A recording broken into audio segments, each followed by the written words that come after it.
Rain hammered the marble steps of the Vale Rest estate as if heaven itself wanted to wash away the filth inside. Ethan Crow stood beneath the front portico, drenched from head to toe, holding 3 grocery bags in one hand and an umbrella over a woman who had never once thanked him. Vanessa Vale Rest adjusted her diamond earrings without looking at him. "Hold it higher, servant." Ethan lifted the umbrella. Her younger brother Marcus stepped from the limousine behind them and shoved another stack of shopping boxes into Ethan's arms. "Careful with those. One of those jackets costs more than your entire miserable life." The servants near the entrance laughed. Even the servants laughed at him because inside the Vale Rest family, Ethan Crow ranked lower than the gardeners. Lower than the drivers, lower than the dogs that slept on imported silk cushions. He had entered the family estate 3 years earlier after marrying Vanessa. At least that was what the marriage certificate claimed. In reality, he had become an unpaid servant. He cooked their meals. He washed their cars. He cleaned their rooms. He carried their bags. He answered their calls in the middle of the night. Whenever guests arrived, Vanessa introduced him with a smile. "This is Ethan. He helps around the house." Never her husband, never a member of the family, just Ethan, the man who helped around the house. Marcus kicked the estate door open. "Move faster." Ethan followed silently. Water dripped from his black hair onto the polished floor. Madame Eleanor Vale Rest sat in the grand hall beneath a crystal chandelier, surrounded by relatives, business partners, and socialites. A birthday banquet had been prepared for her.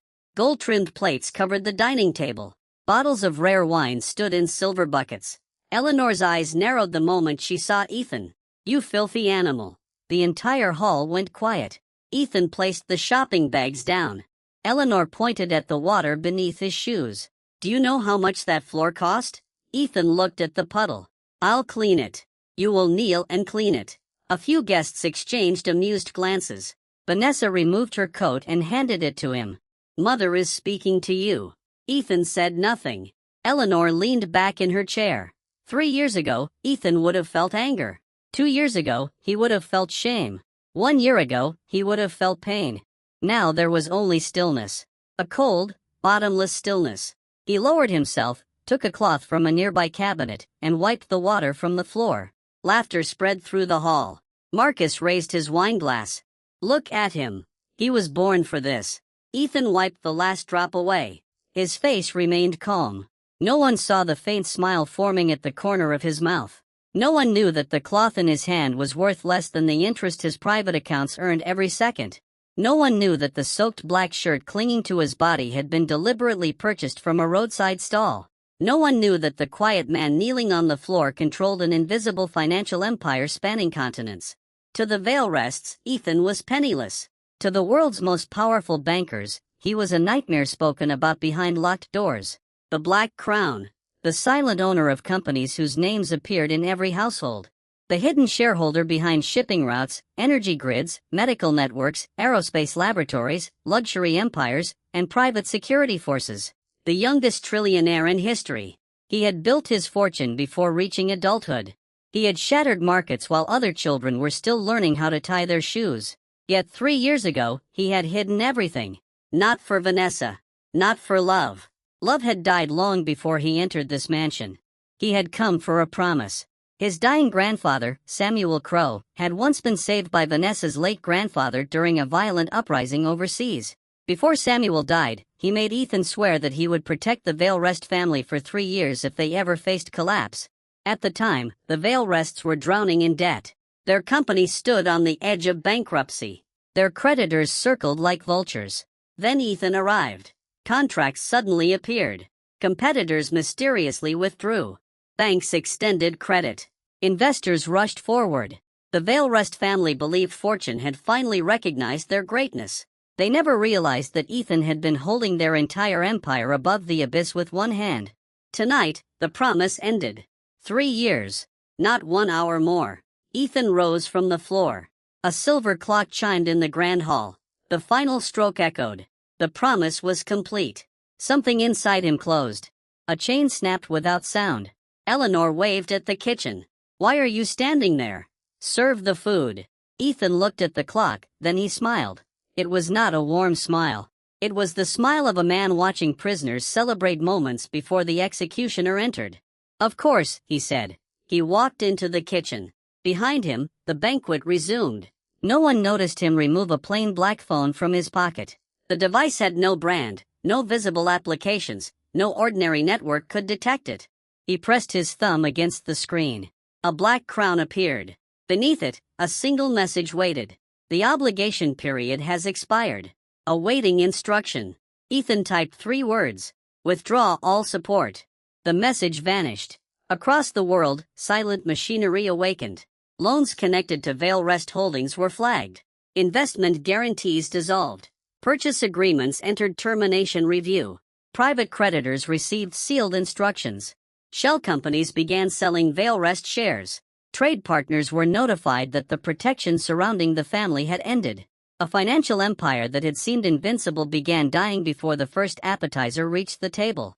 Ethan returned carrying a silver tray. Marcus snapped his fingers. Wine. Ethan poured. Marcus took the glass, swirled it, then deliberately tipped it over Ethan's chest.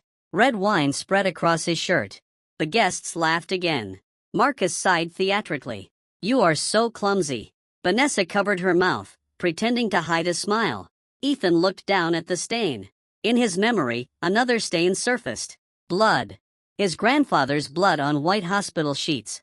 The old man gripping his wrist with fading strength. Protect them for 3 years.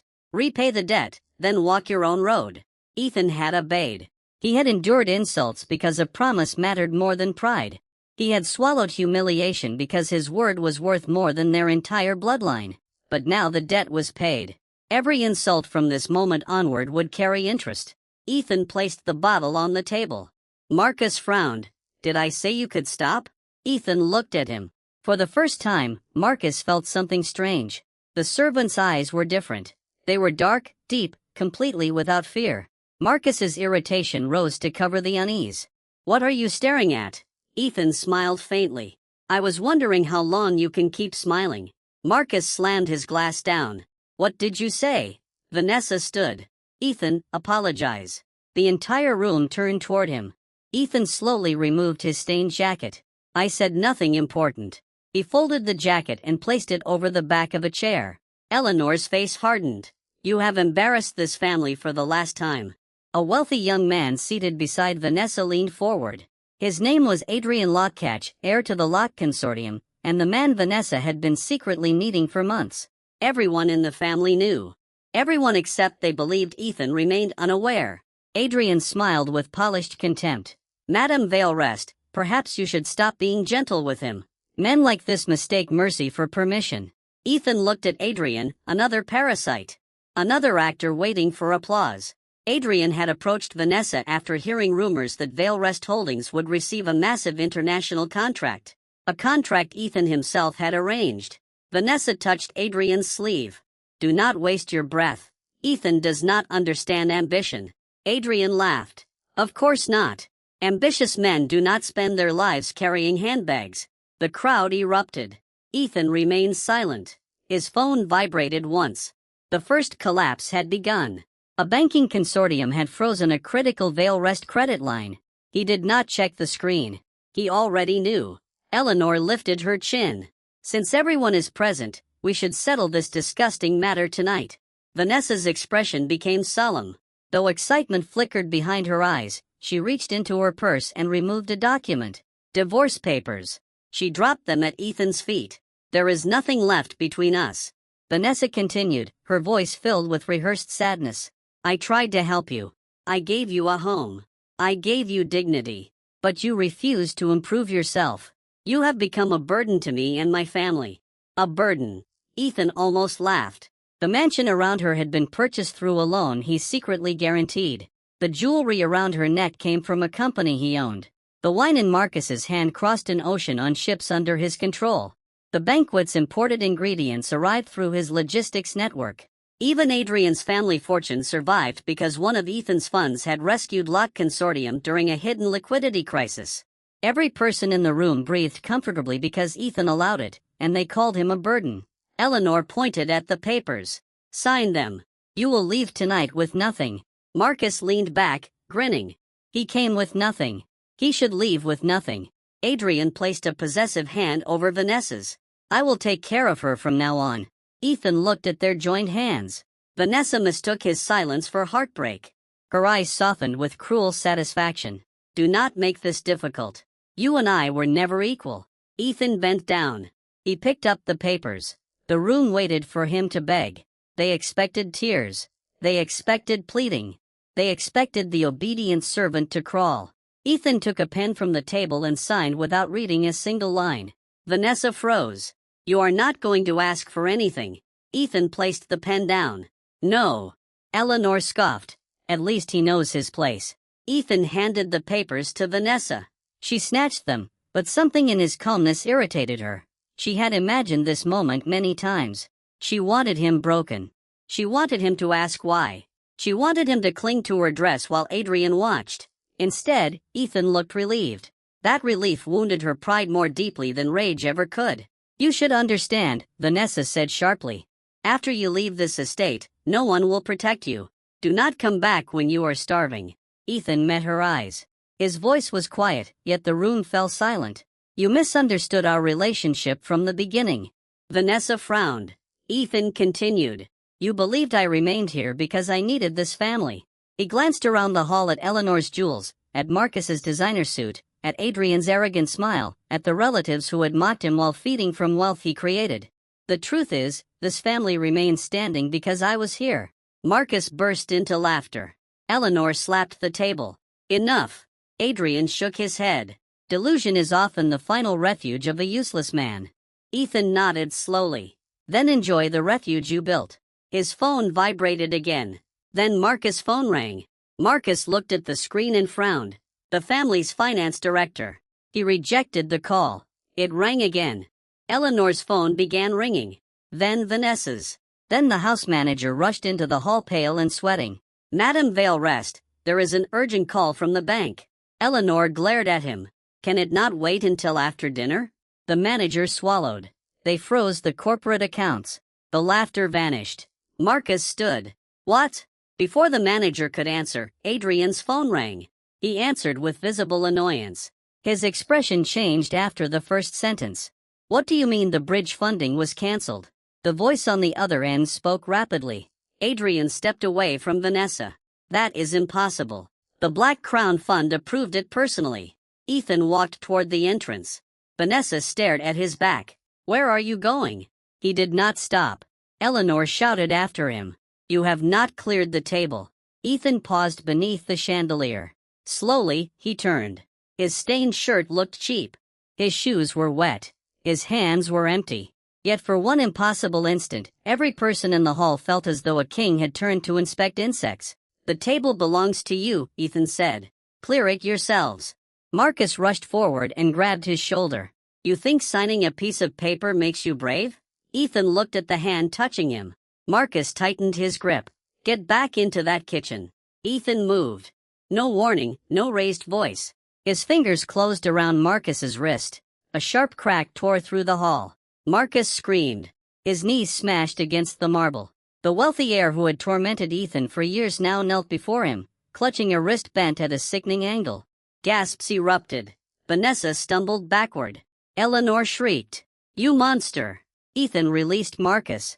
Marcus collapsed, sobbing. Ethan adjusted his cuff. That was for touching me after the contract ended. The estate doors opened. Cold rain blew into the hall.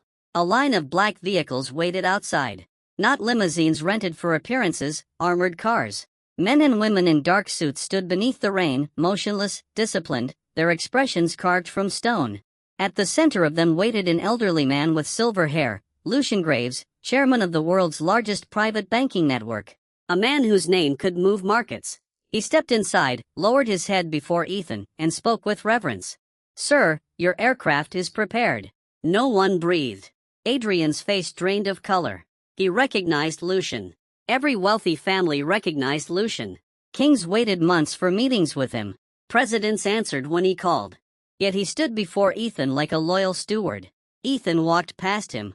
Lucian followed. Behind them, phones continued ringing.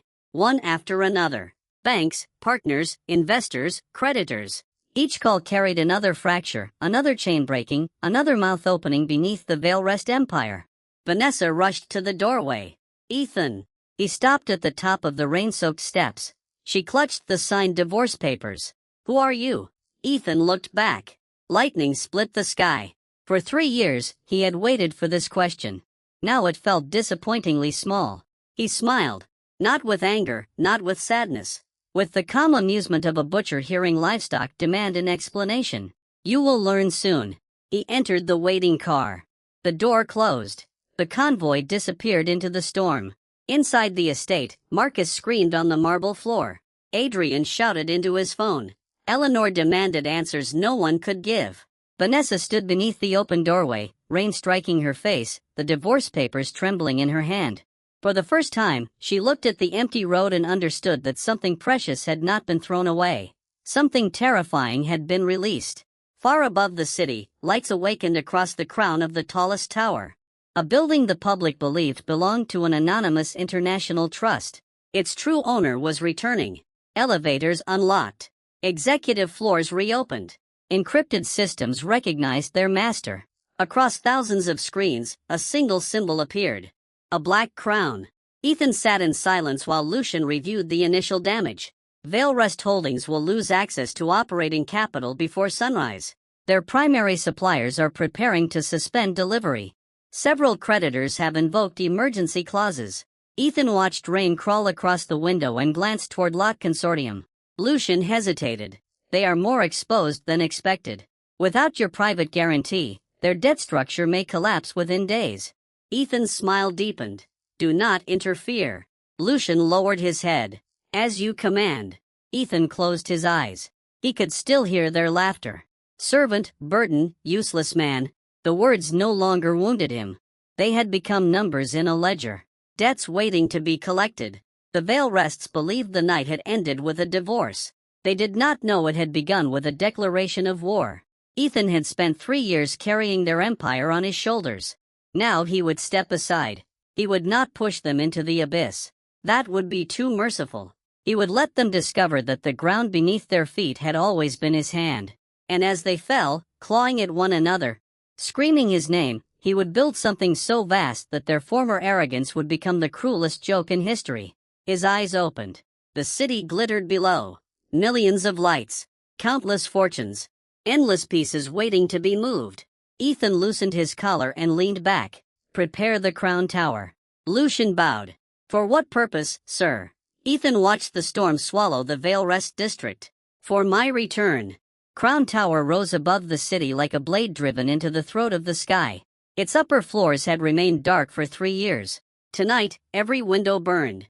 Executives arrived before dawn. Private elevators opened without pause. Security teams sealed the underground entrances. Lawyers carried black cases filled with contracts capable of swallowing entire corporations. Analysts filled the command floor, their screens alive with markets, debt chains, asset maps, and ownership structures hidden behind layers of shell companies. Then Ethan Crow entered. The room stood as one. No applause, no speeches, only silence. The kind of silence reserved for men whose smallest decisions could ruin dynasties. Ethan wore a charcoal suit prepared in his private residence. The cheap shirt stained by Marcus wine had been discarded. His wet shoes were gone. His black hair had been brushed back, revealing a face too calm for the storm gathering around him. Lucian Graves walked beside him. "Welcome home, sir." Ethan took the central seat. A wall of glass overlooked the sleeping city. Far below, ordinary people began another morning without knowing that entire fortunes were being rearranged above their heads. A woman stepped forward. Her name was Evelyn Hart, chief strategist of the Black Crown Network. She placed a digital file before Ethan. Vale Rest Holdings is requesting emergency meetings with every major lender. Their finance director has discovered that several revenue streams were supported by entities connected to us. "Several?" Ethan asked. Evelyn corrected herself immediately. "Nearly all of them." A cold smile touched his lips. "And the family?" "Madame Vale Rest is blaming the banks. Marcus believes a competitor launched an attack. Vanessa has contacted Lot Consortium for support. And Adrian? His father summoned him home after their own funding collapsed." Ethan leaned back. "Good." Evelyn hesitated. "There is more. Vanessa has announced a press conference this afternoon. She intends to reveal her divorce and present herself as the victim of a manipulative, unstable husband. A few executives lowered their eyes. They expected anger. Ethan merely poured himself water. Let her speak. Lucian studied him. She may damage the public image attached to your civilian identity. My civilian identity has no value. Ethan lifted the glass. Her lies do. Evelyn understood first. You want her to make them publicly. Yes. Ethan looked at the city. A private insult dies in a room. A public lie becomes evidence. No one questioned him again. Across the city, Vanessa sat before a mirror while 3 stylists worked around her. The Vale Rest estate had not slept. Marcus had returned from the hospital with his wrist wrapped in a rigid brace. He paced through the sitting room pale with pain and rage. I want him arrested. Eleanor stood near the fireplace, shouting into her phone. Then find another lender. Do you understand who I am? The banker on the other end spoke briefly. Eleanor's face tightened. She threw the phone against the wall. It shattered. Vanessa entered wearing a cream dress chosen to make her appear elegant and wounded. Marcus looked at her. You are still doing the press conference. Of course. Our accounts are frozen and panic will make us look weak. Vanessa picked up a folder containing photographs, prepared statements, and false records. We control the story before Ethan does. Marcus laughed bitterly. Ethan, the dog cannot control a kitchen. Eleanor turned. What about Lucian Graves? The room went silent. Marcus looked away. Vanessa's jaw tightened. Eleanor stared at her. It must be a staged performance. Ethan must have begged someone to arrange it. Lucian Graves does not participate in performances. Vanessa's voice rose. Then perhaps Ethan works for him. Marcus seized the idea. That makes sense. He was probably a personal servant before he came here. Eleanor slowly nodded. The explanation soothed them because it preserved the world they wanted. Ethan could be connected to a powerful man. He could be an assistant, a courier, a disposable subordinate. Anything except powerful himself. Vanessa looked at her reflection. He wants us frightened. Her lips curled. I will show him that leaving this family has consequences. At noon, cameras gathered outside a luxury hotel. Vanessa walked into the conference hall with Eleanor and Marcus beside her. She paused before the microphones. Her eyes were moist. Her hands trembled with practiced vulnerability. For years, my family tried to help a troubled man. Photographers leaned forward. Vanessa lowered her gaze. Ethan Crow entered our home with nothing. We gave him shelter. We gave him respect. Unfortunately, he became increasingly resentful, controlling, and violent. Marcus raised his injured arm. Flashes exploded.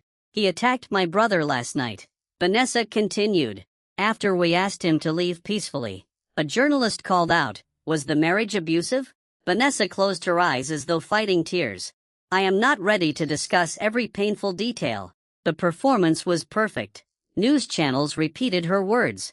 Commentators praised her courage. Social media filled with insults toward Ethan. Parasite, coward, madman, a servant who bit the hand that fed him.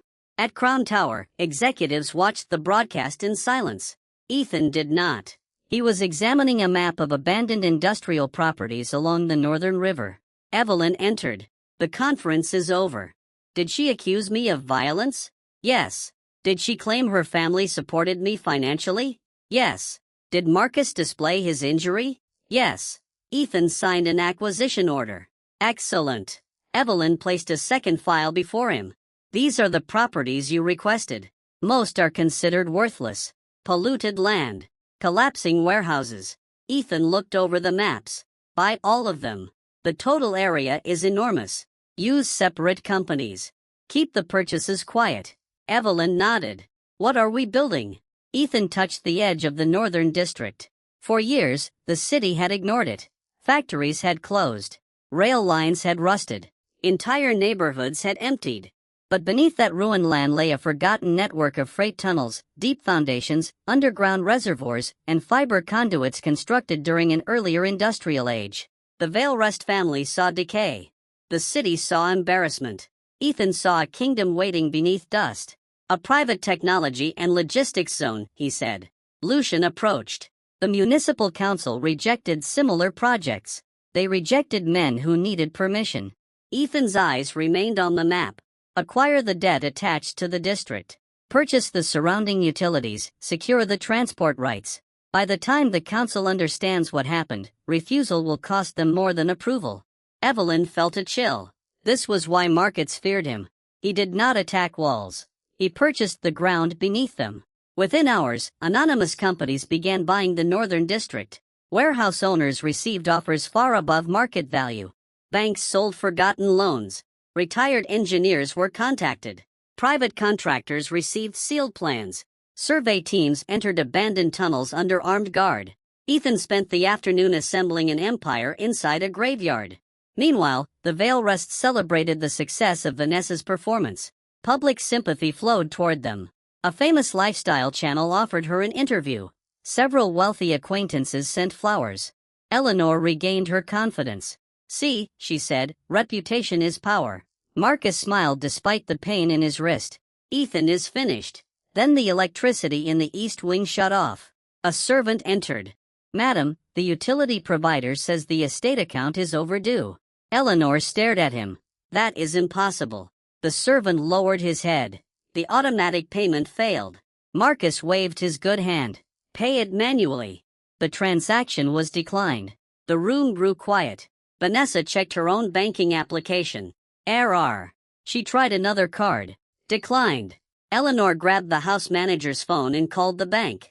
After a long wait, a nervous representative answered, "Madam Valerest, several personal accounts have been temporarily restricted due to cross-guarantees associated with corporate debt." Eleanor's face twisted. "My personal accounts are separate." "Not according to the guarantee documents." "What documents?" The representative hesitated. "Agreements signed during the restructuring 3 years ago." Eleanor remembered a mountain of papers. Emergency financing. A young legal advisor who had arrived through Ethan. She had signed without reading because the company had been hours from collapse, because the funds had appeared like a miracle, because she believed miracles existed for families like hers. Eleanor hung up slowly. Marcus stared at her. "What is it?" She did not answer. At Crown Tower, Ethan reviewed those same guarantees.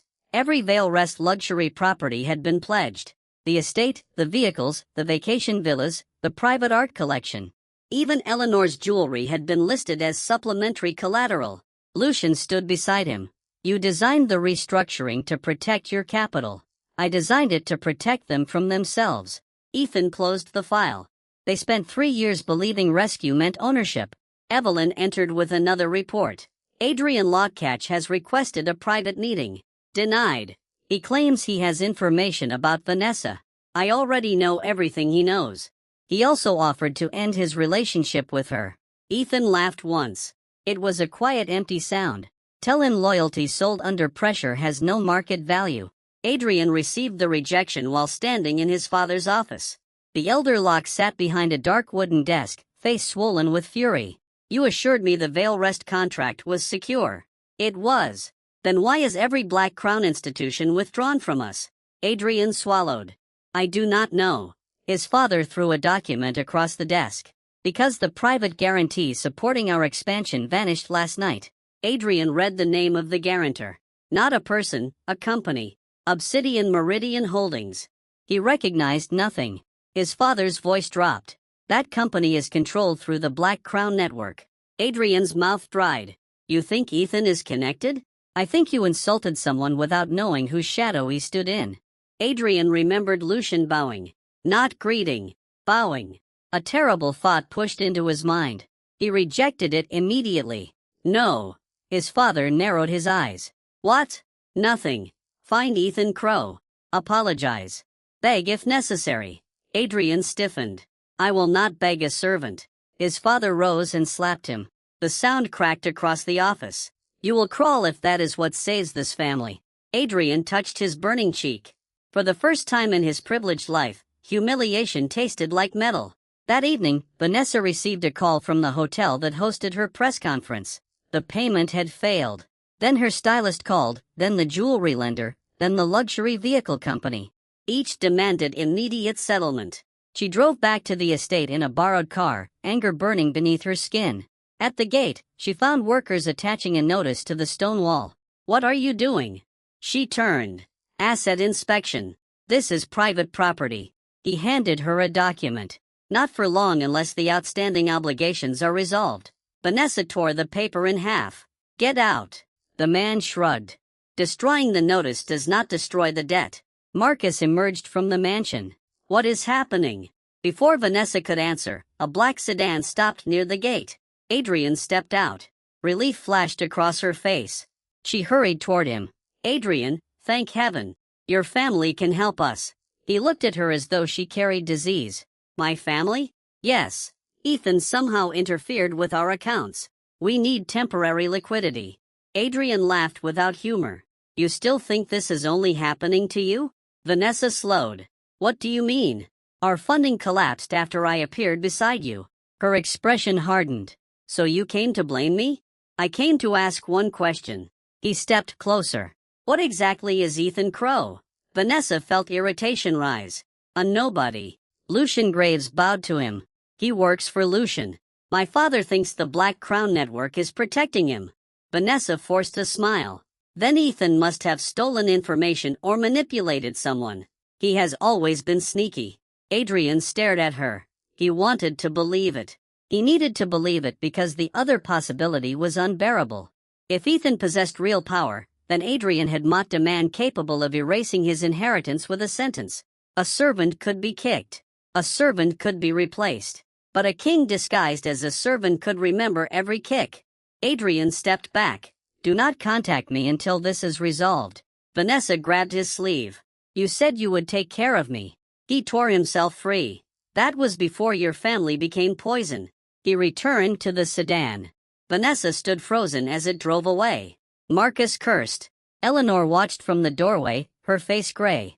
The first cracks had appeared. Not in their company, in their loyalty. At Crown Tower, Ethan ate alone. A clear soup, rice, grilled fish. No servants hovered around him. No guests performed admiration. Lucian placed a tablet beside the plate. The Veil Rests are seeking a buyer for several assets. Purchase them through the same hidden companies. Yes. At what price? Ethan tasted the soup. The lowest lawful price. Lucian almost smiled. They will call it robbery. Desperate sellers often confuse consequence with theft. A notification appeared. The Northern District acquisitions were nearly complete. Ethan opened a restricted design file. Inside was the true foundation of his return. An autonomous industrial network, robotic manufacturing, secure data vaults, medical research laboratories, private energy storage, advanced transport systems. A city within the city, a fortress disguised as redevelopment. For 3 years, Ethan had allowed his empire to operate without his visible presence. Now he would build something that belonged only to him. No family obligation, no promise to a dying man, only control. Evelyn entered carrying a sealed metal case. We recovered the prototype from the offshore laboratory. She opened it. Inside rested a black device no larger than a coin. Ethan picked it up. The adaptive crown core, his greatest secret. A self-improving computational system capable of analyzing industrial processes, financial behavior, engineering flaws, medical patterns, and human decision chains at impossible speed. The world believed Black Crown's success came from elite analysts. They were wrong. The empire had been built around a machine that learned from every victory and every threat. Only Ethan could activate its highest functions. He pressed the device against the table. Thin lines of light spread across the glass. A voice emerged. Identity confirmed. Ethan's eyes reflected the dark interface. Assess the Northern District. Maps unfolded in the air. Hidden tunnels, structural weaknesses, construction phases, profit models, risk forecasts. The system processed decades of development in moments. Optimal completion period calculated. Evelyn watched the projections appear. Her breath caught. A project expected to require many years could be completed in a fraction of that time. Ethan studied the design. Begin. The system responded. Authorization accepted. Across the Northern District, machines awakened. Survey drones descended into tunnels. Automated excavators entered abandoned factories. Cargo shipments changed routes in the middle of transit. Engineers received revised plans before they finished reading the originals. The dead district began to breathe. The growth was silent, then violent. Property value multiplied. Material orders expanded. Private patents moved into production. Small companies acquired by Ethan received technology far beyond their competitors. Profits surged. Resources flowed back into the district. Every gain fed the next. A furnace devouring its own smoke. While the Vale Rests called banks and begged acquaintances, Ethan's hidden fortune increased with every hour. While Marcus argued over frozen cards, Ethan secured control of an entire transport corridor. While Eleanor tried to pawn jewelry already claimed as collateral, Ethan purchased the lender. While Vanessa searched for another wealthy man willing to rescue her, Ethan transformed discarded land into the heart of a future empire. Late that night, the adaptive Crown Core produced a new warning. A sealed Vale Rest project appeared on the screen. The same international contract Vanessa and Adrian had expected to make them untouchable. Ethan opened the file.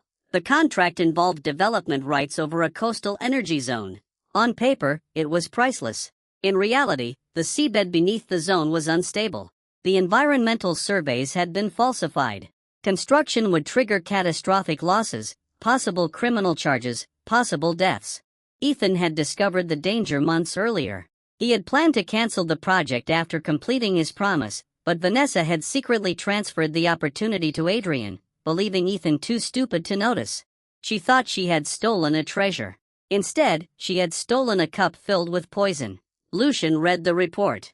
We should alert the authorities. Not yet. Lock Consortium may sign the final documents tomorrow. Ethan closed the file. They wanted the opportunity. His expression remained calm. Let them own it completely. Lucian understood. The Vale Rests and the Locks had fought to seize a golden throne. Soon they would discover it had been built above a grave. Ethan stood before the glass wall. Far away, the Vale Rest estate was losing lights one room at a time. The family had begun shutting down and used sections to reduce costs. A mansion once blazing with arrogance now looked diseased. Vanessa stood alone in her bedroom, staring at old photographs. In each one, Ethan remained at the edge, holding a bag, opening a door, standing behind her chair, always silent, always watching. She remembered his calm face when he signed the divorce papers. She remembered Lucian's bowed head. She remembered Adrian's fear. For the first time, doubt entered her heart. Not regret, not yet, only doubt. She searched Ethan's name online. The results showed almost nothing. No family, no career, no history worth mentioning. A ghost. Vanessa stared at the screen. Then a new headline appeared. An anonymous investment group had acquired most of the northern industrial district. The estimated capital involved was staggering. The article displayed an image of Crown Tower glowing above the city. Vanessa's fingers turned cold. She did not know why the building frightened her. She only knew that Ethan had vanished toward it. She whispered into the empty room. What did you hide from me? High above the city, Ethan looked down at the first construction lights burning in his new domain. He lifted a glass of wine. Not in celebration, in patience. The Vale Rests still believed they could recover. They still believed the frozen accounts were temporary. They still believed the coastal contract would save them. He would not correct them. A poisoned man suffers more when he believes the cup contains medicine. Ethan took a slow drink. Let them sign. Behind him, the adaptive Crown Core projected the coming collapse. Debt, betrayal, prison. The chain had already begun moving, and every link led back to the family that had once ordered him to kneel and wipe their floor. At sunrise, the coastal contract was signed. Adrian Locke pressed his name onto the final page beneath a row of cameras. Vanessa stood beside him in a white suit, smiling as flashes burst across the conference hall. Eleanor sat in the front row with her chin lifted. Marcus raised his bandaged wrist and grinned at the reporters. Behind them, a giant screen displayed the vision of the Vale Rest and Locke Alliance, a shining coastal city. Energy towers rising from the sea, luxury districts, research centers, private ports, billions in projected revenue. The crowd applauded. Vanessa looked directly into the main camera. This project will prove that the Vale Rest family cannot be broken by rumors, sabotage, or bitter people from our past. Everyone understood who she meant. Questions followed. Was this a response to Ethan Crow? Had he attempted to interfere with the contract? Would Vanessa pursue legal action against her former husband? She lowered her eyes with perfect sorrow. I only hope he finds peace. The room filled with sympathetic murmurs. Adrian placed a hand against her back. The gesture was meant to look protective. In truth, his palm was cold.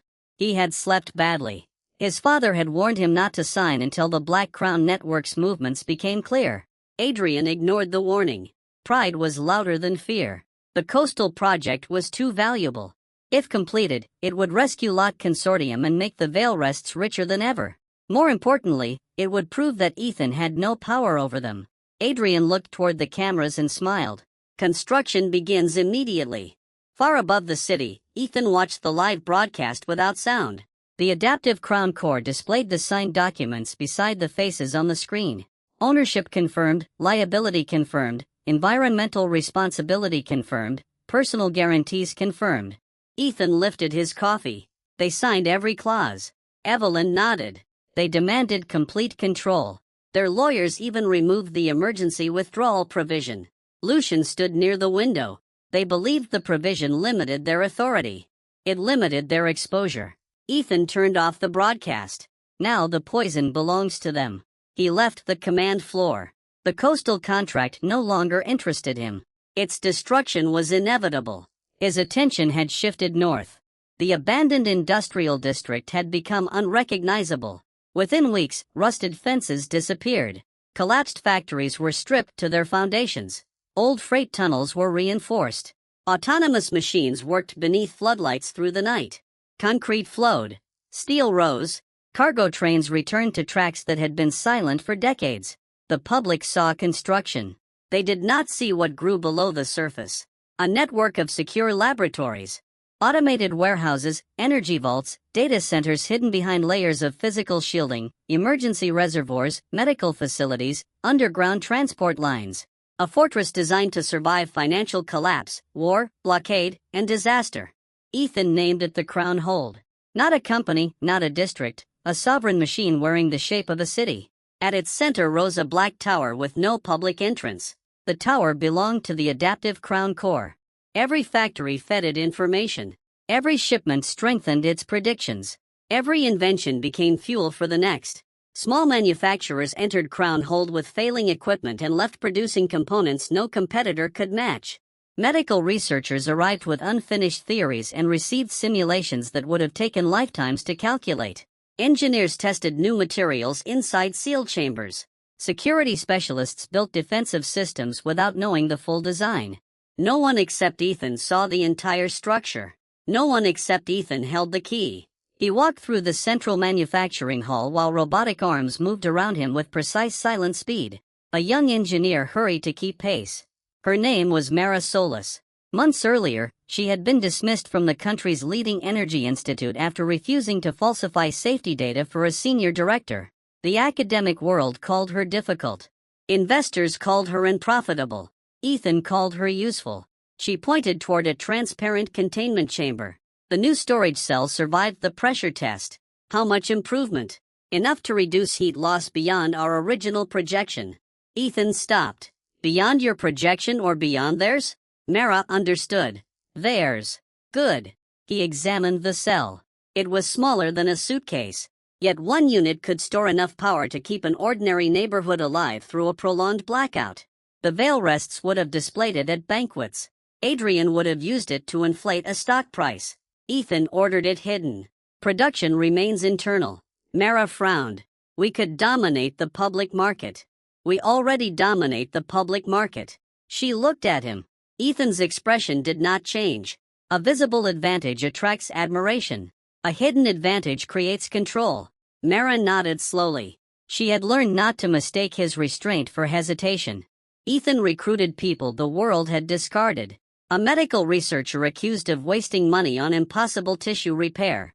A logistics architect mocked for designing routes no existing company could use. A programmer expelled after exposing corruption inside a defense contractor. A former soldier abandoned by his commanders after refusing an illegal order. Each entered Crown Hold angry, humiliated, and underestimated. Each received resources without empty praise. Ethan did not offer kindness. He offered purpose. He did not promise family. He promised power in exchange for results. They accepted. Loyalty grew faster in honest coldness than it ever had beneath false warmth. Among them, none was more dangerous than Celine Voss. She arrived at midnight in a military transport, wearing a dark coat over old combat scars. Years earlier, Celine had commanded a private security unit protecting humanitarian convoys through a civil war. Her employer abandoned her team after payment disputes. Most died. Celine survived. She spent years hunting the men responsible. Ethan found her before she reached the final name. He offered her a file. Inside were the locations, accounts, and hidden identities of every person she sought. Celine read the first page. "What do you want?" "Build my security force." "For how long?" "Until you decide betrayal is more profitable." She looked up sharply. "That is a strange offer." "It is an honest one. And when I decide, you will discover whether your calculation was correct." Celine smiled for the first time. She joined that night. Under her command, Crownhold security teams became invisible blades. No uniforms outside the district. No public displays, no threats. Intruders simply failed. Corporate spies entered under false names and found themselves trapped inside carefully designed information loops. Hackers attacked outer systems and received convincing streams of useless data. Private investigators followed suppliers and were led toward shell companies that did not exist. The more Crownhold grew, the less the world understood it. Rumors spread. Some claimed it was a military city. Others called it a tax shelter. News channels described it as an experimental technology zone funded by unknown foreign capital. Vanessa heard those rumors while sitting in a half-darkened room at the Vale Rest Estate. Several chandeliers had been removed. The art collection was gone. 2 wings of the mansion were closed. Most servants had left after their salaries failed to arrive. Eleanor called it temporary discipline. Marcus called it strategic downsizing. Vanessa called it preparation for the coastal profits. None of them admitted that they had begun selling their lives piece by piece. A reporter played footage of Crownhold on the television. Black towers rose behind newly built rail lines. Cargo vehicles moved through automated gates. The reporter claimed land values in the surrounding district had multiplied many times over. Marcus scoffed. Another illusion. Vanessa watched in silence. The screen showed a brief image of Ethan walking beside city officials. He wore a dark coat. People followed him. Not beside him, behind him. The camera captured only a moment before security blocked the view. Vanessa leaned forward. Marcus noticed. "What?" "Nothing. You are staring at him." "I am trying to understand the trick." Eleanor entered carrying another foreclosure notice. "Turn that off." Vanessa did not move. On the screen, the reporter called Ethan Crow, the mysterious founder of the Northern Redevelopment Movement. Founder. The word struck harder than it should have. Vanessa remembered ordering him to wash Marcus' car. She remembered throwing his dinner away because he served it late. She remembered introducing him as a servant to women who now begged for invitations to Crownhold events. Her throat tightened. This cannot be real. Eleanor tore the notice in half. It is not. Then why are ministers meeting him? Because he is a representative of whom? Eleanor had no answer. Marcus laughed too loudly. He found a rich employer. That is all. Vanessa looked at his injured wrist. You said the same thing about Lucian Graves. Marcus' face darkened. Whose side are you on? She turned off the television. Our side, but the answer sounded weak. At Crownhold, Ethan stood inside a private vault beneath the central tower. The adaptive crown core floated above a circular platform. Its black surface pulsed with thin lines of light. Around it were objects no public laboratory knew existed. The perfected energy cell, a medical compound capable of accelerating tissue recovery, a flexible armor material lighter than cloth, a quantum-secured communication unit, a compact drone swarm controller. Each invention could create a fortune. Together, they could create a new age. Ethan released none of them. Not yet. Instead, he used them to strengthen Crownhold. The energy cells powered underground systems.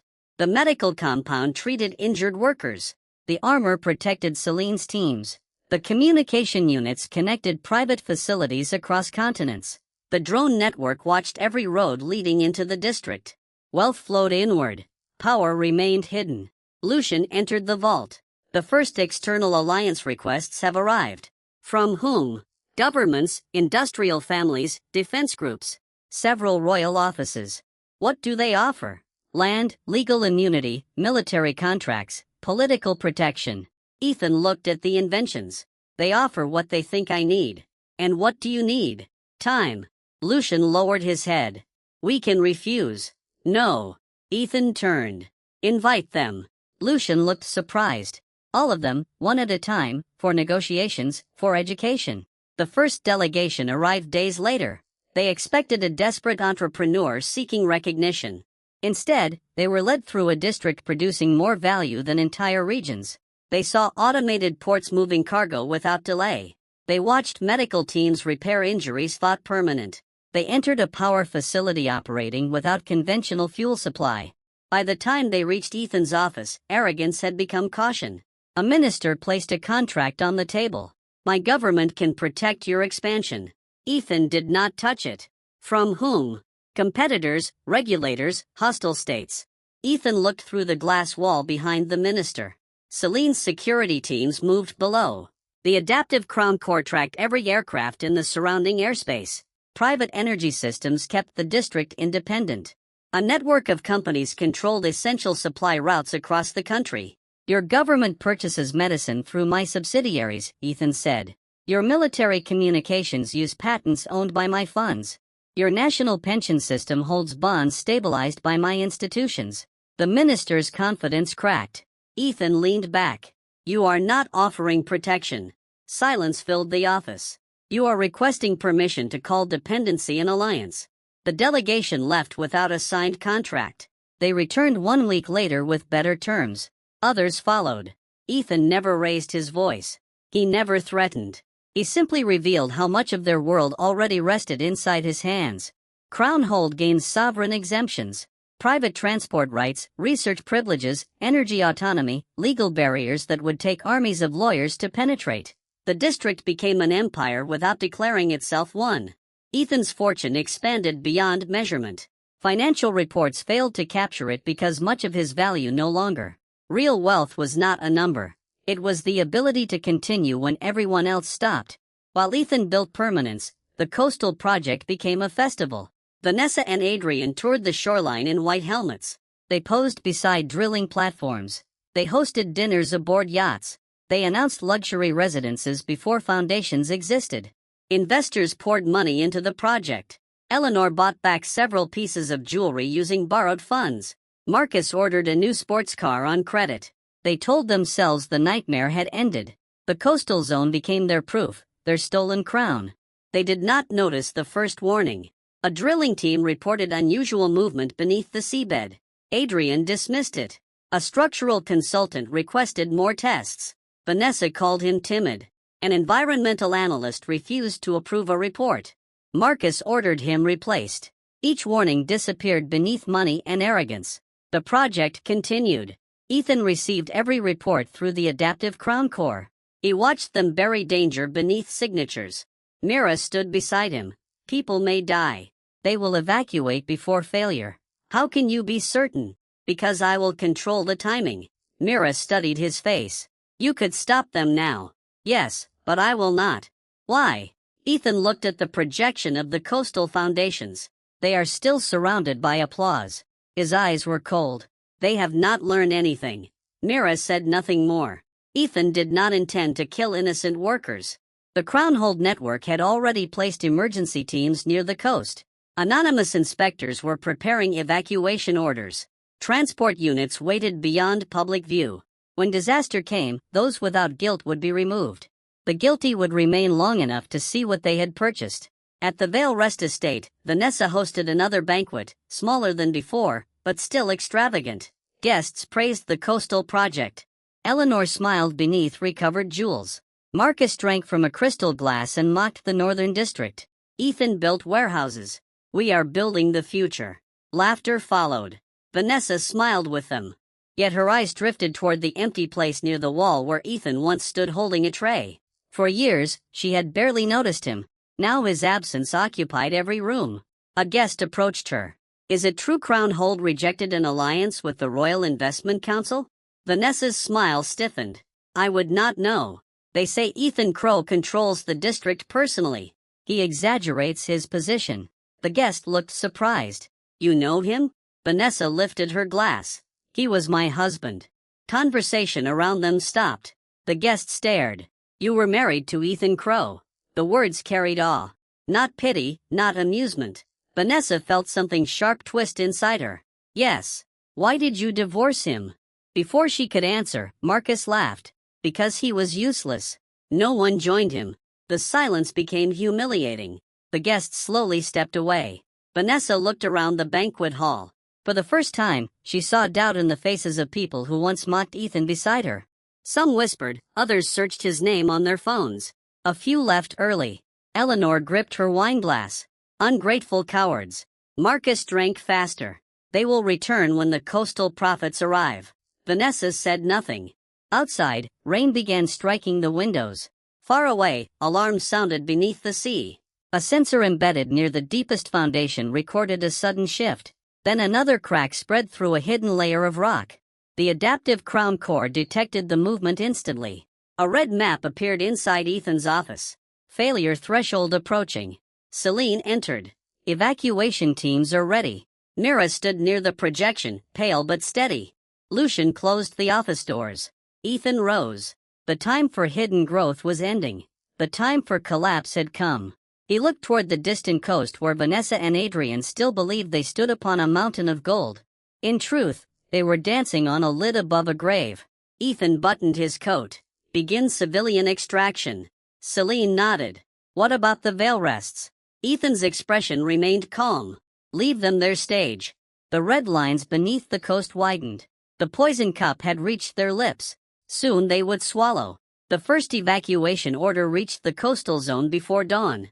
It came through an anonymous safety channel and carried the authority of 3 regulatory agencies. Construction crews were told to leave immediately. Engineers were ordered to abandon the offshore platforms. Cargo ships were redirected. Medical teams appeared on access roads before anyone understood who had summoned them. Adrian Locke stormed into the Central Command office wearing an unbuttoned shirt beneath his suit. Cancel the evacuation. The site director stared at him. We cannot. You work for me. The seabed is moving. Then stabilize it. The director's face tightened. We warned you. Adrian grabbed the man by the collar. You signed the approval after your lawyers threatened to destroy my career. Vanessa entered with Marcus and Eleanor behind her. What is happening? Adrian released the director. A minor structural issue. The floor trembled. Coffee spilled from a metal table. A warning siren began to pulse through the building. Vanessa looked toward the windows.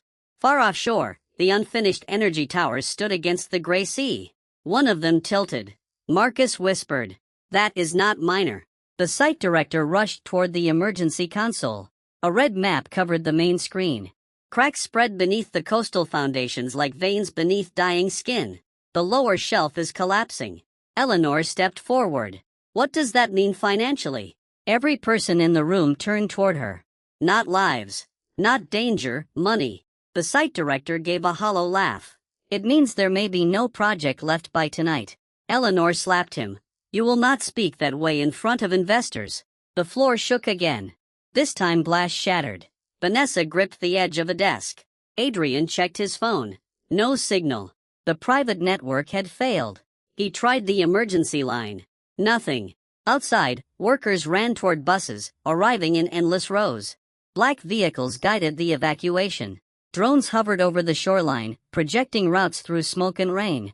Vanessa watched them.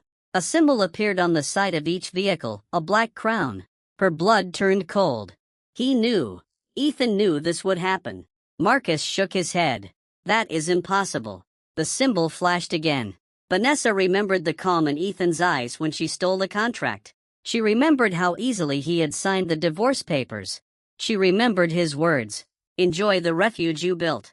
A deep sound rolled beneath the sea. Not thunder, stone breaking. The unfinished towers shuddered. One support column split open. Steel screamed. The platform leaned toward the water. Panic erupted across the site. Workers abandoned equipment. Security guards threw away radios. Executives pushed one another toward the exits. The Veil Rest stood frozen as their golden future began folding into the ocean. At Crown Hold, Ethan watched every movement from the central command floor. The adaptive Crown Core displayed evacuation progress. Civilian personnel cleared, medical teams deployed, transport corridors secured, offshore rescue vessels approaching. Celine stood beside him in tactical gear.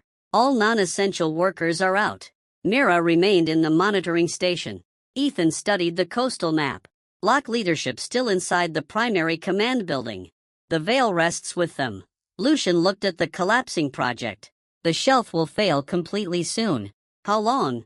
Not long. Ethan picked up his coat. Prepare the aircraft. You are going there. Yes. Why? Ethan looked at the red coastline.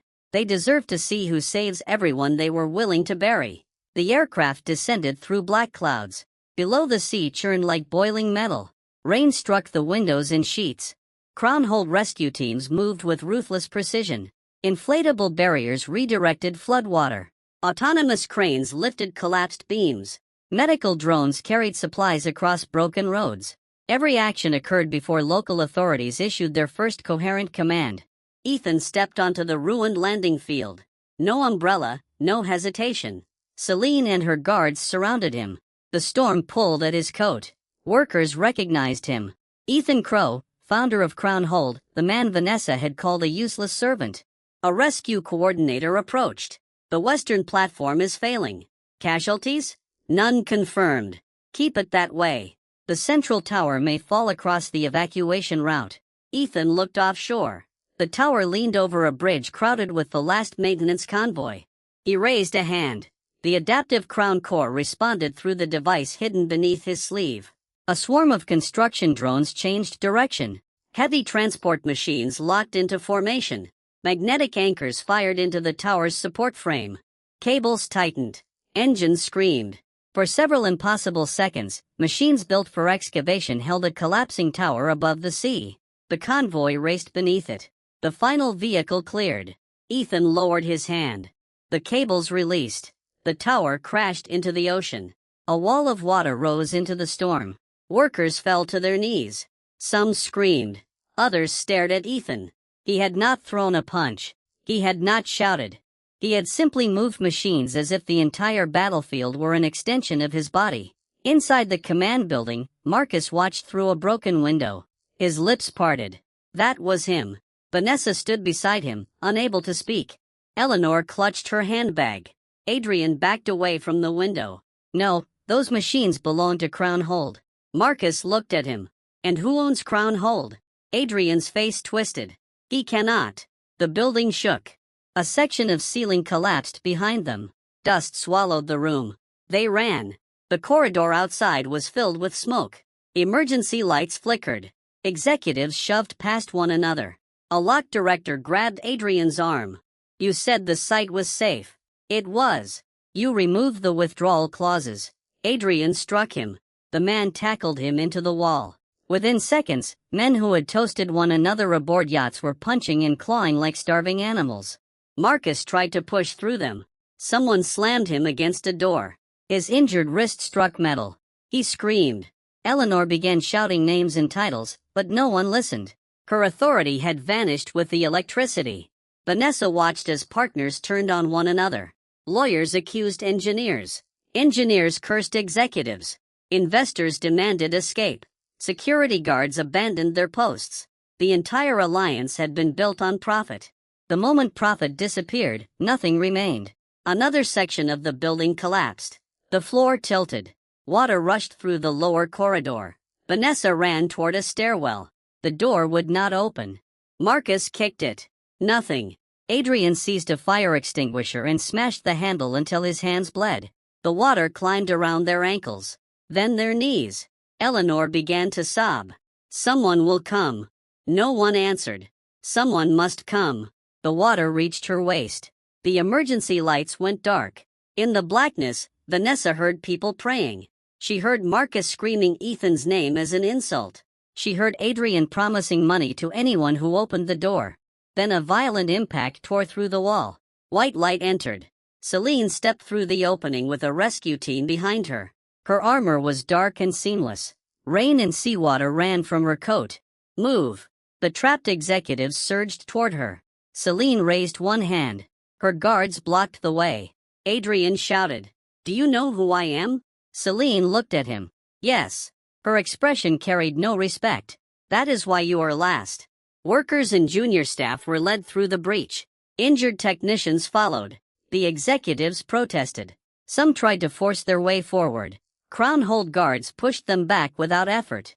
Vanessa remained still. She knew who had given the order. Save the innocent. Leave the guilty to understand. At last, Celine looked at the veil rests. You may leave. Eleanor rushed forward. Take us to Ethan. Celine's eyes hardened. You are in no position to give instructions. They were escorted outside. The storm struck like a wall. A temporary rescue bridge stretched across the flooded site. At the far end stood Ethan. Behind him, Crown Hold machines held back the sea. Rescue aircraft crossed the sky. Medical stations glowed beneath armored shelters. Thousands of workers moved safely toward transport corridors. The disaster that should have killed hundreds had been crushed beneath his control. Ethan stood at the center of it all, untouched. Vanessa stopped walking. For 3 years, she had seen him carrying bags. Now, generals, ministers, engineers, and commanders waited for his decisions. For 3 years, she had watched him kneel to clean a floor. Now, an entire coastline moved at his command. Marcus' face turned white. Eleanor's mouth opened, but no words came. Adrian stared at Ethan as if seeing a dead man rise from a grave. A senior rescue commander approached. All civilians are clear. Ethan nodded. The remaining platforms are unstable. Destroy them before they drift toward the city. The commander hesitated. That would require coordinated demolition across the entire site. Ethan looked toward the sea. Then coordinate it. The adaptive Crown Core activated. Signals spread. Charges planted for construction reshaped their sequences. Drone swarms moved into position. Offshore vessels withdrew. The sea platforms began collapsing inward, one after another. Not chaotically, precisely. Steel folded into controlled zones. Energy towers broke apart before they could fall toward populated areas. The final platform sank beneath the waves. The storm swallowed billions. Silence followed. Even the sea seemed stunned. A government official approached Ethan with trembling hands. You prevented a national catastrophe. Ethan did not look at him. Your agencies approved falsified reports. The official lowered his head. We will investigate. You will disclose everything. Yes. Names, signed documents. The official swallowed. Yes. Ethan finally turned toward the veil rests. Vanessa felt her knees weaken. He walked toward them slowly. Rain ran from his hair. His expression was calm, the same calm expression he had worn while pouring wine. Marcus took a step back. Eleanor forced herself to speak. Ethan. He stopped. No title, no affection, only his name spoken by a woman who had called him an animal. Eleanor pointed toward the destroyed sea platforms. You caused this. Ethan looked at her. I warned the original project committee about the seabed. Adrian's breathing stopped. Ethan continued. The contract contained a withdrawal clause designed to protect the buyer. Vanessa remembered she and Adrian had removed it. They had celebrated removing it. They had called it a chain placed by timid men. The surveys were false. Ethan said the risk reports were buried. Your alliance signed full liability and forced construction to continue. He glanced toward the ruined coast. You caused this. Adrian shook his head violently. You knew? Yes. You could have stopped us. Yes. Then why did you let us sign? Ethan's eyes were empty. You called it your opportunity. Adrian stared at him. Ethan smiled faintly. I do not steal from desperate people. The cruelty of the sentence struck harder than any blow. Vanessa stepped forward. Who are you? Again. The same question she had asked in the rain outside the estate. This time Ethan answered, Ethan Crow. Marcus shouted. Stop pretending. Celine moved, but Ethan raised a hand. Marcus pointed at the rescue machines. You borrowed this power. Lucian Graves gave it to you. Lucian emerged from a nearby command vehicle. Several ministers followed him. So did executives from institutions Marcus had begged for loans. Lucian stopped beside Ethan. This network does not belong to me. He turned toward the veil rests. I serve its owner. Eleanor's face collapsed. Marcus shook his head. Vanessa did not blink. Lucian spoke clearly enough for every official, reporter and camera nearby to hear. Ethan Crow is the founder and sole controlling authority of the Black Crown Network. The storm seemed to vanish beneath the words. The principal owner of Crown Hold, Lucian continued. The hidden investor behind the institutions that sustained Veil Rest Holdings. Vanessa's lips trembled. No. The guarantor who prevented your family's bankruptcy. Eleanor staggered. The owner of the companies that supplied your contracts. Marcus lowered his injured arm. The youngest trillionaire in recorded history. Cameras turned. Reporters stared.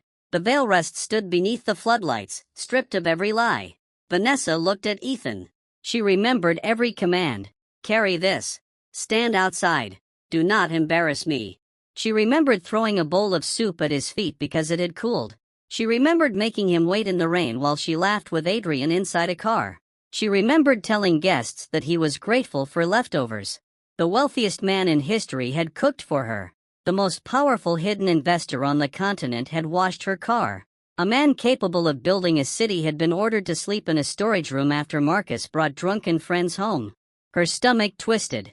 Eleanor clutched her chest. That cannot be true. Lucian looked at her with open contempt. Your family's accounts were kept alive by his private guarantees for 3 years.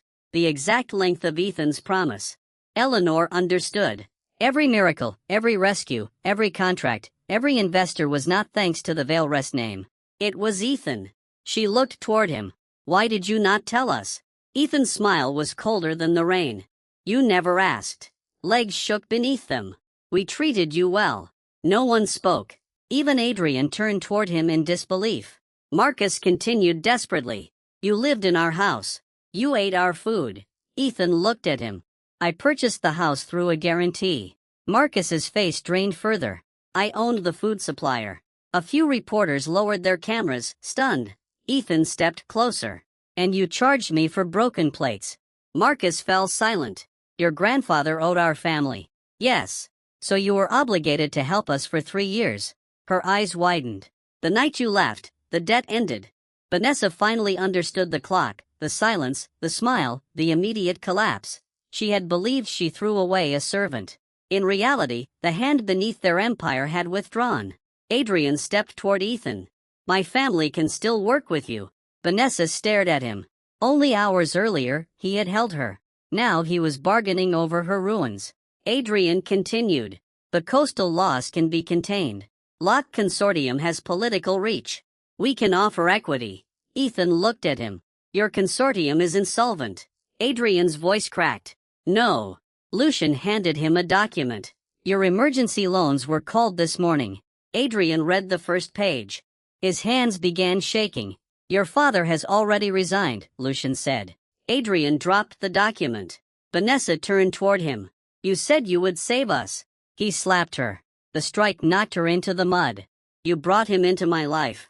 Marcus lunged at Adrian. They crashed together. 2 spoiled heirs rolled through rainwater, punching, screaming, blaming. Eleanor tried to separate them. Adrian shoved her aside. She fell. Vanessa remained in the mud, one hand against her bleeding lip. Around them, cameras recorded everything. The family that once laughed together while Ethan knelt now tore at one another beneath his feet. Ethan watched without emotion. Celine stepped beside him. The authorities are ready to make arrests. Fraud, bribery, suppression of safety reports, reckless endangerment, financial conspiracy. Vanessa looked up. Ethan. He turned toward her. She crawled through the mud, not far, only enough to reach the edge of his coat. Her fingers lifted. Celine blocked her. Vanessa began to cry. No cameras needed. No one died, she whispered. You saved them. That means this can still be fixed. Ethan looked down at her. The workers were saved because they were innocent. Her face crumpled. And us? He glanced toward the ruined sea. You wanted the throne? His voice was soft. Now sit on it. Police vehicles arrived. Officers crossed the rescue bridge. Adrian stopped fighting. Marcus tried to run. He slipped and fell face first into the mud. Eleanor screamed that she knew ministers. Those ministers turned away. Vanessa remained on her knees. Ethan walked past her. Reporters called his name. Officials followed. Rescue commanders waited. Behind him, the Veil Rests were handcuffed beneath the symbol of the Black Crown. Their greatest project lay at the bottom of the sea. Their company was dead. Their reputations had become poison. And the man they treated like a servant had crushed a catastrophe with one command. Vanessa watched him disappear into the waiting aircraft. For the first time, she understood the full shape of her mistake. She had not failed to recognize wealth. She had failed to recognize a god because he had been holding her umbrella. The first night in custody destroyed what remained of the Vale Rest family. There were no crystal chandeliers, no imported wine, no servants waiting beyond carved doors. Only a narrow holding room, white lights, metal benches, and the stench of fear. Eleanor sat rigidly against the wall, her ruined dress still stained with mud from the coast. Marcus paced in circles, his injured wrist pressed against his chest. Vanessa sat alone in the corner. Adrian occupied the opposite side of the room, separated from them by several guards. None of them looked at one another. Hours earlier, they had stood beneath cameras and called themselves untouchable. Now, every sound in the corridor made them flinch. A lawyer finally arrived near dawn. He entered with a face so pale that Eleanor knew the truth before he spoke. "Get us out," she demanded. The lawyer placed his case on the table. "I cannot." Marcus slammed his good hand against the wall. "What do you mean you cannot? The charges are extensive." "Then pay bail." The lawyer looked at him. "With what money?" Marcus stopped. Eleanor leaned forward. "We have properties, jewelry, collateral. Foreign accounts have been seized pending investigation." Her mouth opened slowly. The lawyer continued. "Vale Rest Holdings has entered emergency liquidation. Creditors are claiming the estate, vehicles, villas, and personal collections." Vanessa lifted her head. The coastal contract was insured. The insurer rejected the claim. On what basis? Fraudulent safety disclosures. Adrian laughed bitterly from across the room. Everyone turned. His eyes were red. His expensive suit hung from him like wet paper. "Our lawyers wrote the declarations," he said. The Vale Rest stared. Adrian pointed at Vanessa. "Your family provided the falsified reports." Marcus surged forward. "You signed them." "So did you." Guards stepped between them. Eleanor looked toward the lawyer. "What about Ethan?" The room went silent. The lawyer's expression changed. Not fear. Something worse. Recognition. "Mr. Crow has submitted complete records to the authorities." Marcus snarled. "Fabricated records." "No." The lawyer opened his case and removed several folders. Original reports. Payment trails. Internal messages, recorded calls, signed instructions. He placed them on the table. Every lie had been preserved, every warning they buried, every threat they made, every bribe. The adaptive Crown Corps had watched everything. Vanessa stared at her own signature on a document, ordering the dismissal of an environmental analyst. She remembered signing it during lunch. She had not even stopped chewing. At the time, the man's career meant nothing. Now the ink looked like a blade. Eleanor's voice weakened. "We can negotiate with Ethan." Marcus scoffed. "He will not dare let us fall." No one answered. Marcus looked around. "He lived with us." Vanessa slowly turned toward him. "He left us." "Why?" Marcus' face twisted. "Because he loved you." Vanessa looked down. That lie had once comforted her. Now it sounded pathetic. Ethan had not stayed because of love. He had stayed because of a debt to the dead. When that debt ended, he walked away without hesitation. Everything after that had been consequence. The lawyer gathered the files. "There is one possibility." Eleanor leaned forward instantly. "What?" "Public confession.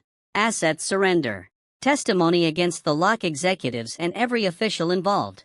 Adrian rose. "You will say nothing." Eleanor looked at him.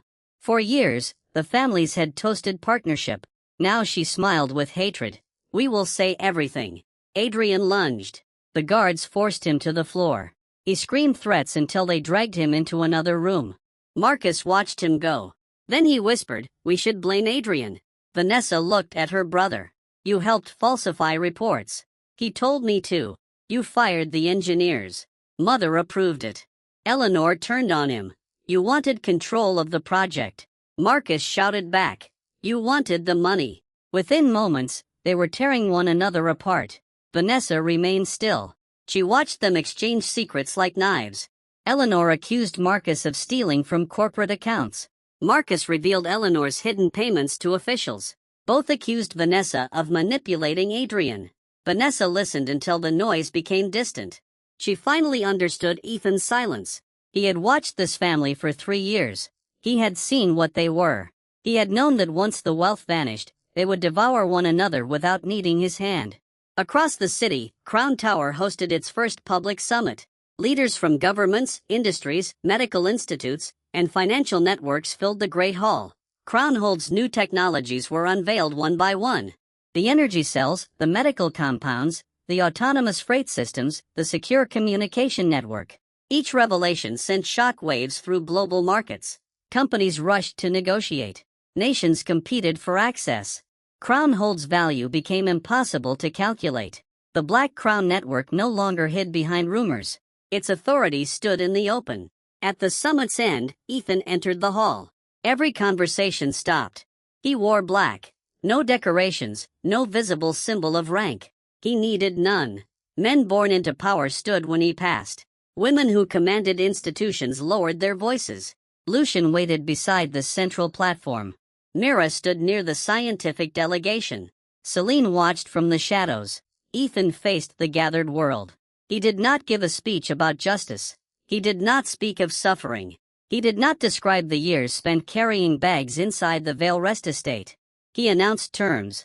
Crownhold technology would enter carefully selected markets. Essential medicine would be supplied without allowing predatory control. Energy systems would be leased under permanent safety oversight. Any institution falsifying reports would lose access. Any official accepting bribes would be exposed. Any partner attempting theft would be erased from the network. No applause followed at first, only silence. Then every delegation agreed. They did not agree because Ethan sounded noble. They agreed because refusal meant being left behind. After the hall emptied, Lucian approached. The Vale Rests requested a meeting. Ethan looked through the glass wall. Below the city glowed. Denied. They have requested one every day. Continue denying them. Lucian nodded. Vanessa sent a personal letter. Burn it. Lucian hesitated, without reading it. Ethan turned. Would reading it change its value? Lucian lowered his head. No. Then do not waste fire slowly. Weeks passed. The Vale Rest estate was auctioned. The gates were removed. The paintings disappeared. The marble floors were covered by protective cloth while strangers inspected the rooms. Eleanor watched the sale through a prison television. She saw buyers walk through her bedroom. She saw workers carry away the chandelier beneath which she had ordered Ethan to kneel. The auctioneer described it as a historic piece. Eleanor began screaming. Guards turned off the screen.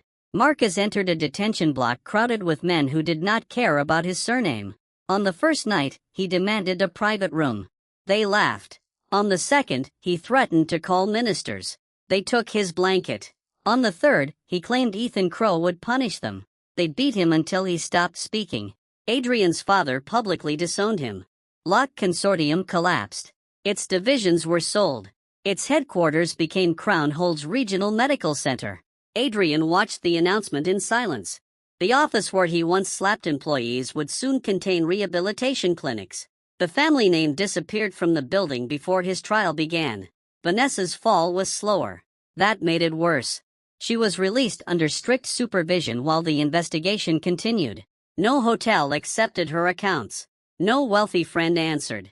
The women who once praised her courage deleted photographs with her.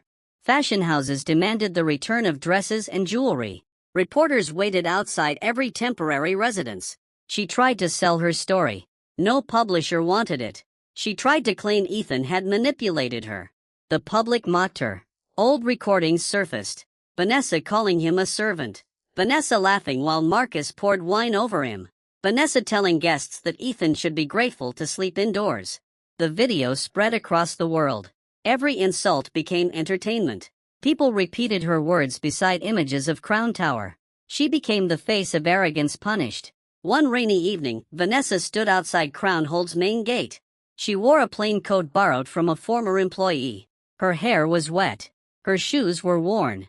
In her hand, she held no divorce papers, only a letter. Security recognized her immediately. Celine arrived moments later. You are forbidden from entering. Vanessa looked beyond the gates. Crownhold stretched into the distance, bright and alive. Trains moved beneath elevated lines. Research towers glowed. Workers crossed clean avenues beneath covered walkways. Ethan had built more in weeks than her family had built in generations. I need to see him. No. Please. Celine's face did not change. Vanessa stepped closer. I was his wife. You were his captor with paperwork. The words struck hard. Vanessa swallowed. Tell him I understand now. Celine looked at the letter. You understand that he is powerful? I understand that I was wrong. Would you understand if he were still poor? Vanessa opened her mouth. Nothing came. Celine turned away. Vanessa grabbed the gate. Please.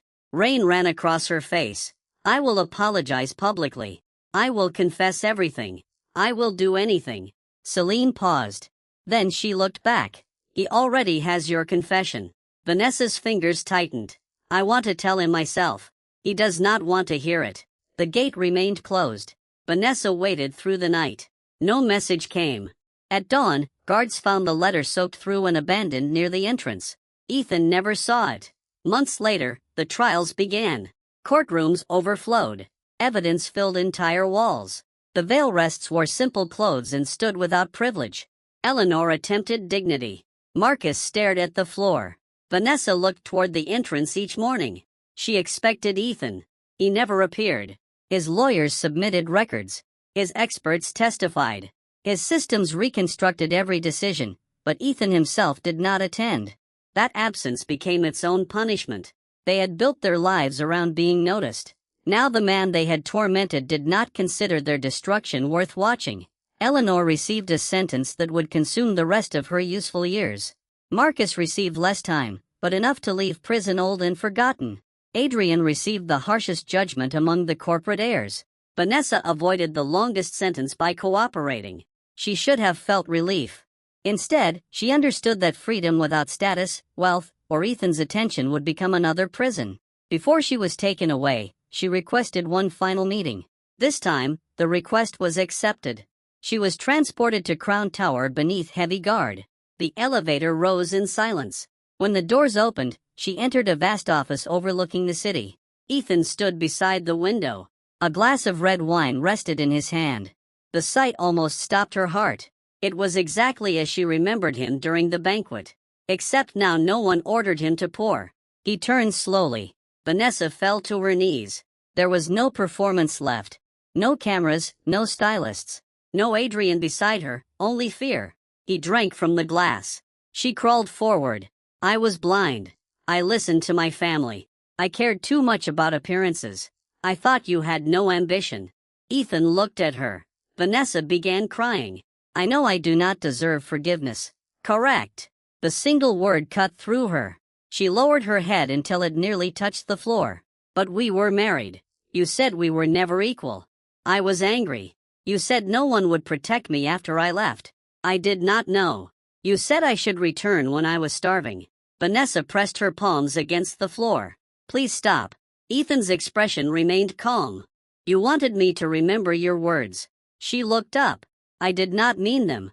You meant every word when you believed there would be no price. Her face collapsed. He walked toward her. For one desperate instant, hope entered her eyes. Then Ethan placed the wine glass on the desk beyond her reach. You do not regret what you did. I do. You regret who you did it to. Vanessa could not answer. That silence condemned her more completely than any confession. Ethan looked down at the woman who once made him stand in the rain. You believed wealth created value. His voice was quiet. You believed a poor man could be humiliated without consequence. She sobbed. I was wrong. Yes. Give me one chance. No. I can change. That is no longer useful to me. Vanessa reached for his shoe. Celine stepped forward, but Ethan did not move. Vanessa clutched the polished leather. I loved you. Ethan looked at her hand. No. She froze. You loved being above me. He pulled his foot away. Vanessa fell forward. Her forehead struck the floor. Ethan returned to the window. Behind the glass, Crownhold stretched toward the horizon. Power lines carried clean energy. Medical transports moved through private corridors. Factories operated without pause. The empire grew while the Veilrest name faded. Vanessa screamed behind him. Was none of it real? Ethan lifted his glass. My promise was real. He took a slow drink. Your family was merely unworthy of it. The guards pulled her away. She fought. She begged. She called him husband. She called him Ethan. She called him by every tender name she had never used during their marriage. The elevator doors closed. Her voice vanished. Ethan remained by the window. Lucian entered later. The Vale Rest Estate has been sold. To whom? A public foundation. For what purpose? A shelter and vocational center for displaced workers. Ethan considered it appropriate. Marcus asked for protection in prison. Denied. Eleanor requested medical transfer. Follow the law. And Vanessa? Ethan looked at the wine in his glass. What about her? Lucian said nothing more. Years passed. Eleanor died in a prison hospital with no family beside her. Her final words were complaints about the sheets. Marcus left prison with gray hair, a trembling hand, and no one waiting at the gate. He spent his remaining years moving between cheap rooms, telling strangers that he once lived in a mansion. Most laughed, some believed him. None cared. Adrian disappeared after release. His name became a warning inside business schools. The heir who seized a coastal empire because pride would not allow him to read a safety clause. Vanessa survived longest. She worked ordinary jobs under another name. Whenever rain fell, she remembered the night Ethan held an umbrella above her while water ran down his own face. She remembered ordering him to hold it higher. She remembered his silence. In the end, that silence haunted her more than hatred. She died alone in a rented room, surrounded by old news articles about Crown Hold's expansion. On the table beside her bed lay a faded photograph. Ethan stood at the edge of the frame carrying her bags. She had cut everyone else out. Far away, Crown Tower shone above a city transformed by Ethan's empire. He stood on the highest terrace, older, colder, and more powerful than before. Below him, the world moved through systems he had built. No Vale Rest remained to see it. No apology could reach him. No debt remained unpaid. Ethan raised his glass toward the dark horizon. The weak call consequence cruelty only after the bill reaches their door. Then he turned away from the graveyard of their names and returned to his throne.